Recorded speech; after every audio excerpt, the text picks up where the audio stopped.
Hello friends, जय माँ बगलामुखी जयंती। देखिए, मैं एक बात बताऊंगी कि बगलामुखी जयंती आ रही 4 तारीख से। इसमें आप कैसा भी मारण मोहन वशीकरण का काम करा सकते हो, ठीक है। और अमावस्या के दिन स्नेहा है, हाजिदा है, सब आपका नमक का काम बखूबी करके देंगी। मैं अभी भी बोलूँगी, इस काम को मिस ना करें, क्योंकि गायब वाला मंत्र लोग लेते हैं, ठीक से करते नहीं। मैंने सबको बोला था गायब वाला मंत्र लेके बल्कि कोई चीज़ करवानी है। जो गायब वाला मंत्र है, जिसको मुठ मरवानी है या दुश्मन के साथ जो भी करना है, वो काम हमें दीजिए, हम करके देंगे। अभी कल एक जन ने मुझे कहा आप मारण क्रिया करती है। नहीं, मैं शक्तियों के ज़रिए वो काम शक्तियाँ सिद्ध करके देती हूँ। आपको एक छोटा सा तरीका बताऊँगी, आपका काम हो जाएगा। ये बात है, तो प्लीज़ प्लीज़ ये चीज़ बिल्कुल भी मिस ना करें, रिक्वेस्ट है। अभी भी टाइम है, दीजिए, क्योंकि आज हो गई है 26 तारीख, 27, 28, 29, 3 दिन बाद अमावस्या है। 4 तारीख से बहुत बड़ी बगलामुखी जयंती। आपको मालूम है, ये जयंती, ये बगलामुखी की पूजा मेरे लिए बहुत बड़ी है। इस पूजा के लिए मैं बाहर जा रही हूँ 15 दिनों के लिए, मतलब क्योंकि अब कुछ काम नहीं बचा है और मुझे कुछ लोगों को बराबर भी करना है तो ये काम ज़रूर पूरा होगा मेरा, क्योंकि मैं जब जाऊंगी तो मुझे पता है, क्योंकि इस बगलामुखी की पूजा जब मैंने की है, भगवान ने मुझे कुछ नया ही रूप दिया है। बस मेरा केशव आ जाए ना, इसका ही मेरे को वेट है और कुछ नहीं। दूसरी बात, सबसे पहले केशव के पापा के दिमाग में ऐसा है, मैंने अभी कहा उनको जानबूझ के फ़ोन लगा के कि आज आपने मेरी वीडियो नहीं देखी, बताया नहीं मैं कैसी लग रही हूँ। तो बोलते मैं क्यों देखूँ। उनके अंदर इतना ईगो है कि वो मुझे प्यार बहुत सारा करते हैं, लेकिन मुझे फ़ोन नहीं कर सकते।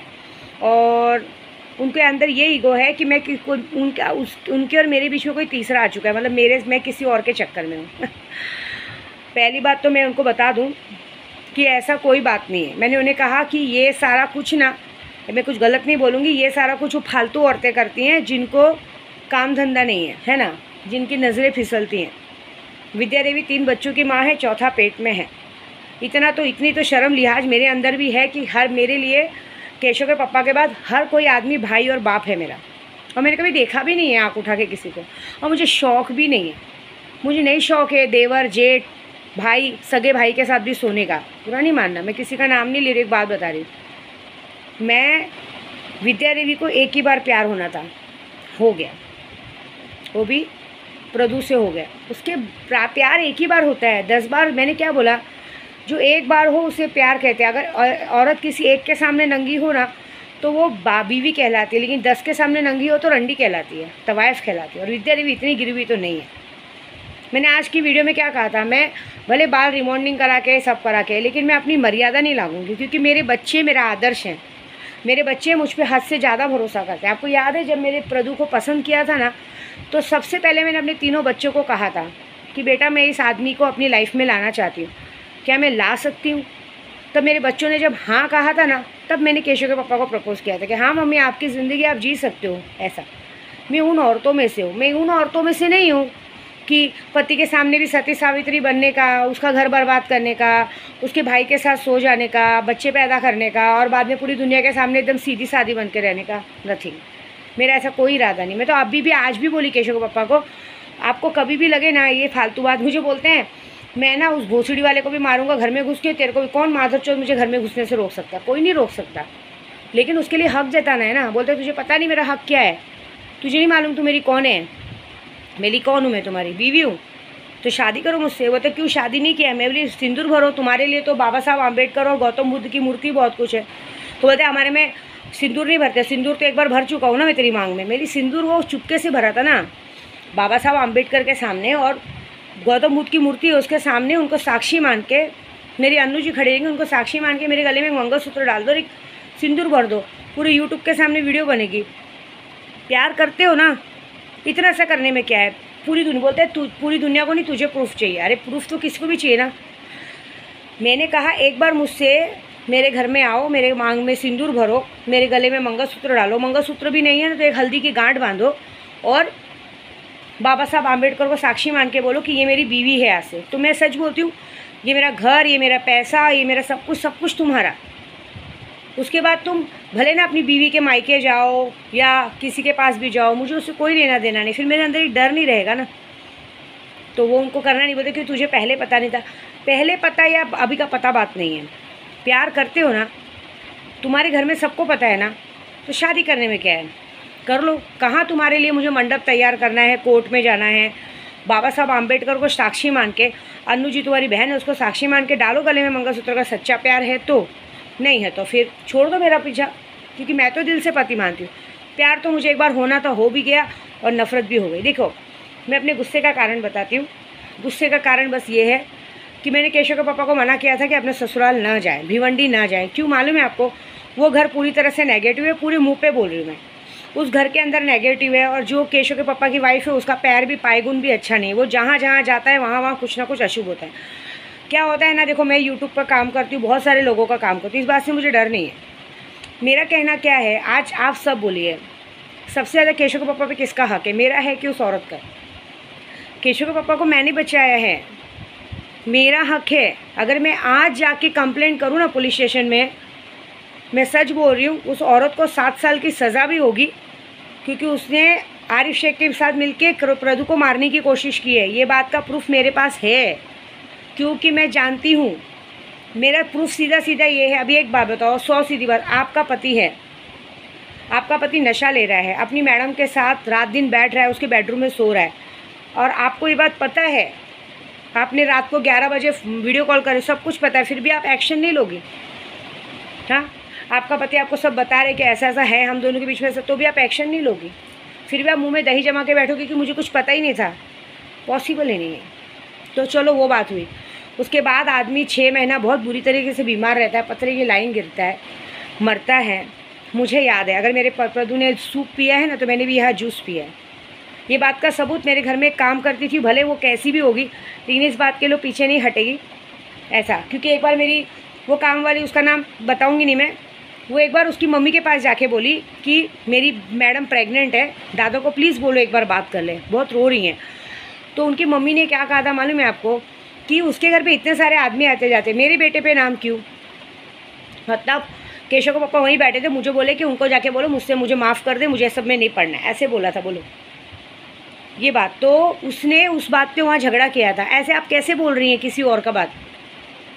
मेरी मैडम नहीं आई थी झोपड़पट्टी में, आपका लड़का वहाँ आया था बंगले पे। दिन भर 2-2, 3-3 दिन तक बेडरूम बंद रहता था, रात दिन वहाँ पड़े रहते थे। हम लोग सबूत हैं, ये बात है। लेकिन जाने दो, मैंने सच्चा प्यार किया था। मुझे बोले, आज झूठ नहीं बोलूँगी। देखो इतना दुनिया, पूरी दुनिया को विद्या देवी चलाती है, मुझसे प्यार करने वाला आदमी मुझे बोलेगा नहीं क्या? मुझे बोला केशव के पापा ने कि मैं तुझसे बहुत प्यार करता हूँ, तू ज़बरदस्ती अपना ईगो क्यों बीच में ला रही है? कौन माधरचोद मुझे तेरे पास आने से रोक सकता है? मैं तेरे पास आऊँगा, तू मेरी है, और वो गाड़ी भी मेरी है, सब कुछ मेरा है। मैं तुझे छोड़ूंगा ही नहीं, तेरी मर्ज़ी थोड़ी चलेगी कि तू जब मर्ज़ी चाहे छोड़ दे, जब मर्ज़ी चाहे पकड़ ले। मैं तुझे छोड़ूंगा ही नहीं, तुझे जो करना है कर। तू बोलेगी घर पे मत आ, नहीं आऊँगा, लेकिन तो भी मैं आऊँगा। कौन रोक सकता है मुझे? कोई नहीं रोक सकता। लेकिन इसके लिए एक छोटा सा काम करो ना, पूरे यूट्यूब पे बोलती हूँ प्रदू, इतना छोटा सा काम करो ना, आओ मेरे घर पे। क्या करना है? आप बाबा साहब आम्बेडकर को मानते हो ना, असली जय भीम हो ना, सही में आप बाबा साहब आम्बेडकर का नाम रोशन करते हो ना, तो आप एक औरत को इज्जत दे सकते हो। उस आदमी ने आप एक औरत को इज्जत दिलाने के लिए पूरे लोगों से लड़ गया, आज उनकी वजह से सारी औरतें शिक्षित हो रही हैं। तो तुम जय भीम हो के क्या एक औरत को सम्मान नहीं दे सकते? तुम्हारे में तो रखते हैं ना 2-2 औरतें, ऐसी भी 2 औरतें तो हैं, मैं हूँ, वो है। जैसे उसके गले में मंगलसूत्र डाला है, वैसे मेरे गले में मंगलसूत्र डालो, मेरे मांग में सिंदूर भरो, बस करो जय भीम का नाम। मुझे फिर लगेगा कि तुम सच में आम्बेडकर जी को मानते हो, तुम सच्चे जय भीम हो। नहीं तो फिर बातें मत करो फालतू में तब तो मुझे मत बताया करो कि मैं जय भीम मानता हूँ, ये मानता हूँ। ये हो ही नहीं सकता। जो जय भीम का सच्चा पुजारी रहेगा ना, वो किसी और के साथ गलत नहीं करेगा। ये वीडियो मैं इसलिए बना रही हूँ कि उन्होंने मुझे कहा कि मेरी गलती क्या है। मुझे बोलते हैं कि तेरे बीच में कोई तीसरा है। मैं ऐसी गलती कभी नहीं करूँगी। मैं तुम्हारे को दिखाने के लिए किसी आदमी से रिलेशन रखूँगी? मुझे अपने 3 बच्चों के सामने मुँह नहीं दिखाना है क्या? और हाँ, ये मेरी वीडियो कोई मेरा एक्स भी बार बार देखता है, उसको भी एक बात बोलूँगी, मेरा और प्रदू का लाख झगड़ा होगा, कुछ भी होगा, हम दोनों का प्यार कम नहीं होगा। ये जो बहुत सारे लोग खुश होते हैं ना, कुमाता, फिर मैडम, फिर ये मेरा एक्स, फिर मतलब मेरा जो एक्स था जिससे वो तलाक हुआ, वो, उसकी सास, ये सब लोग बहुत खुश होते हैं, अरे अच्छा हुआ ऐसा हो गया। मियाँ बीबी का झगड़ा आधे घंटे 2 घंटे का रहेगा। मैं इतना यूट्यूब पे बोलने के बाद भी उस आदमी ने मुझे यही कहा कि मैं तुझसे बहुत प्यार करता हूँ, तू ज़बरदस्ती क्यों ईगो ले रही है? मैं तुझे नहीं छोड़ूंगा। सही बात है, नहीं छोड़ोगे, लेकिन मैं चाहती हूँ प्रदू कि तुम पूरी दुनिया के सामने मुझे अपना लो ना। तुमने मुझे प्यार किया है ना, तुम असली जय भीम हो ना जय भीम के, आम्बेडकर साहब को मानते हो ना। आओ हिम्मत से मेरे घर पे अनु जी को बुलाओ और भरो मेरे मांग में सिंदूर और डालो मेरे मंगलसूत्रों और दिखाओ पूरे यूट्यूब पे कि हाँ मैं इसका पति हूँ। फिर मेरा घर क्या, मेरा जो क्या, मैं सब तुम्हारा। और मैं बोलती हूँ चलो, तुमने एक बार विनय का नाम लिया, तुमको नहीं पसंद था, वो अपने घर पे माता की चौकी करने आता है, सब आता है, तो मुझे एक बार बोल के तो देखते कि बाबू मुझे ये आदमी नहीं पसंद है घर पे आना। अगर दोबारा वो आदमी घर पे आ जाता ना, तुम्हारा जूता मेरा सर। तुमको याद होगा एक दो बार उसने 2-3 हज़ार रुपये मांगे थे, मैंने तुम्हें मैसेज भी दिखाया था कि प्रदू देखो ये पैसे मांग रहा है, मैं इसको दूँ क्या? तो तुमने बोला अच्छा मांग रहा है तो मदद के तौर पे दे दे। पूछा था ना, दिल से बोलो पूछा था कि नहीं। तो ब्लेम डालने का क्या मतलब है यार। मैंने एक ही बात कही थी कि इस बार अपने ससुराल मत जाओ, कुछ कारण था उधर, वो कारण तुमको पता चलेगा। कुछ नेगेटिविटी बहुत बड़ी होने वाली है, कुछ बहुत बड़ा नुकसान होने वाला है, वो तुमको दिखेगा। देखो मुझे बोलते तू तो पूजा पाठ करता है, अरे मैंने 2 दिन से दिया बत्ती नहीं लगाया भगवान को, मैंने भगवान की पूजा ही नहीं की। मैंने एक ही बात बोला है कि भगवान जिसकी वजह से हम दोनों अलग हुए ना, उसको पूरी सज़ा दो। भगवान करे उसका इतना बड़ा एक्सीडेंट हो कि 6 महीना वो खाट पे से ना उठ पाए, जिसकी वजह से हुआ है। मुझे नहीं पसंद है, वो लोग नहीं पसंद है, क्योंकि वो लोगों का हक ही नहीं है मेरे प्रदू पे। मेरे प्रदू पे सिर्फ और सिर्फ मेरा हक है। मैंने उसे बचाया, मैंने उसे नई ज़िंदगी दी है। वो जो पुरानी ज़िंदगी थी वो थी उस माया में, उस मैडम की। ये नई ज़िंदगी मेरी है, मैंने उसे साचा है। मुझे याद है जब मेरा प्रदू पहली बार मेरे पास आया था, जब डिप्रेशन में जाके, जब मैंने आरिफ को भगाया और पहली बार आया, तो जिस तरह डिप्रेशन में था, मैंने उसे मोरल सपोर्ट दे दे के अपने साथ वो सब करके, प्रेग्नेंट होने के बाद भी हम दोनों एक दूसरे को फिज़िकल मेंटली सब कुछ रिलेशन दे के मैंने उन्हें ठीक किया, जो आज तक मैं कर रही हूँ। झूठ नहीं बोलूँगी। नॉर्मल डिलीवरी के लिए मेरा प्रदू हमेशा मेहनत करता है अभी आप जो समझो, मतलब जो क्या सही समझो। मुझे नॉर्मल डिलीवरी करना है तो वो मेरे से फ़िज़िकल रिलेशनशिप करता है, मेरे साथ डेली हम बिस्तर होता है, लेकिन उसके बाद भी हम कोशिश कर रहे हैं। फिर भी सोचो मैं उसको हर तरह से खुश रखती हूँ, तो उसका काम नहीं है मेरी इतनी सी बात मानना, उसका काम है मेरी इतनी सी बात मानना। उसका काम है मुझसे आके पूरी दुनिया के सामने मेरे मांग में सिंदूर भरना कि निकालो वीडियो, मैं भरता हूँ उसके सामने वीडियो। लेकिन नहीं मान सकती मैं, ये झूठे लोगों के साथ है। मुझे क्या बोलते हैं, तेरे अंदर अहंकार है, तो अपना ईगो है। मेरा ईगो नहीं है प्रदू। मैं ये वीडियो इसलिए बना रही हूँ कि वो लोग सही नहीं हैं, वो लोग सही नहीं हैं। आज नहीं तो कल तुम्हें पता चलेगा, ये बात मेरी पक्की है। और जो पता चलेगा वो बहुत घिनौना और बहुत गंदा होगा। जो इंसान घर में गंदगी कर सकता है ना, वो कुछ भी कर सकता है। और जहाँ तक रही विद्या दी की बात, मेरे को आपसे बात ही नहीं करनी है, क्योंकि मेरा एक ही वो गुरूर टूटा है कि तुमने मेरी बात नहीं मानी। मैंने मांगा क्या, अच्छा बताओ? मैं सोना मांगती हूँ, चांदी मांगती हूँ, कपड़े मांगती हूँ, पैसा मांगती हूँ, कुछ मांगा? तुमसे सिर्फ तुम्हारा वक्त मांगती हूँ, वो भी पूरी तरह से नहीं मिलता है। वो भी तुम दिन में आते हो, रात में चले जाते हो, कभी काल बहुत जिद करने पर रात में रुकते हो, है ना? जो कि ऐसी हालत में सबसे ज़्यादा फ़र्ज़ तुम्हारा यहाँ है कि मेरे साथ रुकना। कभी भी कुछ दर्द हुआ, डिलीवरी का टाइम हुआ, तो मैं किसको बोलूँगी? नहीं, तुम्हारे लिए वो ज़रूरी है ना? तुम्हारे लिए तुम्हारा ससुराल ज़रूरी है। गलत है कि नहीं बाबू, बताओ? तो मेरा ईगो कहाँ से आया? तुम्हारा सारा वक्त मेरे लिए रहना चाहिए। मैं कुछ मांगती हूँ, वक्त मांगती हूँ, और उसके बाद अगर मैंने जिद किया तो बस एक ही जिद किया कि प्रदू वहाँ मत जाओ। बस मेरा एक ही इंटेंशन है, तुमको जिधर जाना है। मैंने उन लोग को आने को मना किया, मैंने कहा कि वो तुम्हारे घर पे नहीं आए। वो लोग ऐसे भी हर महीने मुँह उठा के आते हैं, तुम्हारे कपड़े लेके जाते हैं, तुम्हारा सामान लेके जाते हैं, तुम्हारा सब कुछ लेके जाते हैं, तुम्हारे अच्छे अच्छे कपड़े, तुम्हारे अच्छे अच्छे जूते, तुम्हारी कितनी सारी चीज़ें तुम्हारी वो मैडम उठा के अपने भाई को दे देती है, माँ को दे देती है। अब ये बात झूठ मत बोलना, ये बात तो तुम्हारी सगी भाभी ने मुझे बताया है कि उसका सारा सामान उसकी माँ आके अपने मायके लेके जाती है। ठीक है, ले जाओ, मुझे कुछ फ़र्क नहीं पड़ता, लेकिन इतना ही बोला था कि तुम वहाँ मत जाओ। क्या हो गया? अभी तुम वहाँ गए, हम 15 दिन के लिए अलग हो रहे हैं। अब मैं जा रही हूँ दतिया, आऊँगी 10-15 दिन बाद। देखो तुमको शायद पता नहीं है, वो वही चाहती है। वो क्या चाहती मालूम है? क्योंकि उसको तुम्हारा प्यार नहीं मिल रहा है, और मुझे मालूम है तुम उसको क्यों नहीं देखते हो आँख उठा के। उसको तुम्हारा प्यार नहीं मिल रहा, तो वो तुम जब ऐसे दुखी रहते हो ना, तो वो खुश होती है, तुम्हारे सामने मुँह नहीं बनाएगी। लेकिन तुम देखना उसके चेहरे पे एक अजीब सी तेज रहता है, एक जीत का एहसास रहता है कि हाँ मैं जीत गई। ऐसी बात है। तो जाओ, जैसा करना है ऐसा करो। मैं वैसे बताने के लिए क्योंकि मैं क्यों नाराज़ हूँ, बाकी तुम्हारी मर्ज़ी। तुम मेरी वीडियो बराबर देख रहे हो, मुझे पता है, लेकिन ये ज़रूरी है जानना कि अगर कोई बहुत सारा प्यार करता है ना और उसके बदले में अगर इतना सा कुछ मांगता है ना निस्वार्थ, वो तुम्हारा काम है वो फ़र्ज़ निभाना, बस। इसके आगे तुम्हारी मर्ज़ी, बाकी जैसा चाहो, क्योंकि ये घर भी तुम्हारा, सब कुछ तुम्हारा है। मैं ऐसा नहीं बोलूँगी तुम आओगे धक्का मार के निकाल दूँगी, लेकिन मर्यादा करनी है तो पूरी तरह से हाथ पकड़ो। तुम्हारी वजह से तुमको मालूम है मेरा एक्स पति वीडियो देखता है तो खुश होता है, उसकी सास देखती तो खुश होती है, उसके घर वाले देखते तो खुश होते कि अरे चलो झगड़ा हो गया।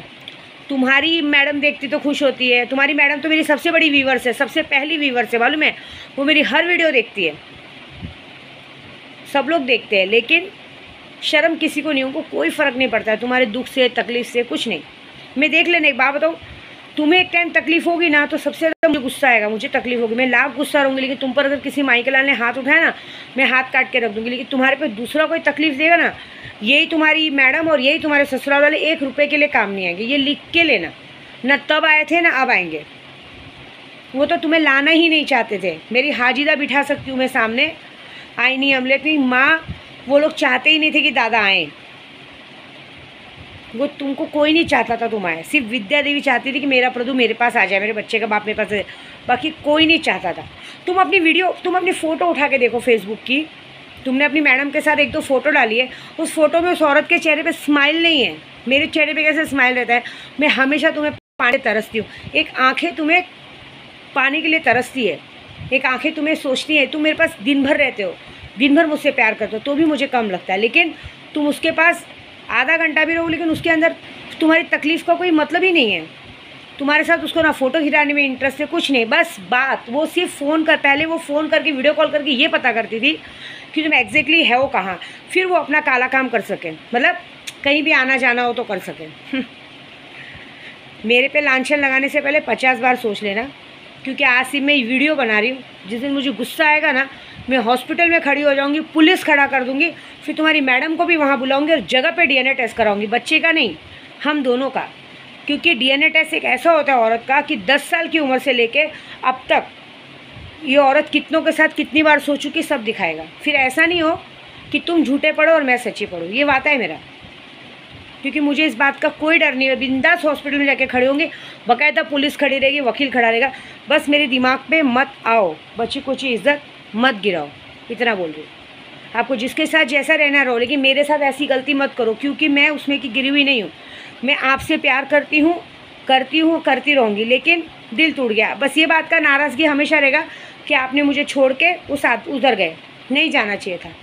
बस आप अपनी ये गलती मानने को तैयार नहीं, आप ये गलती सॉरी बोलने को तैयार नहीं, तो भरो रहो उनके साथ। बस जय माता दी।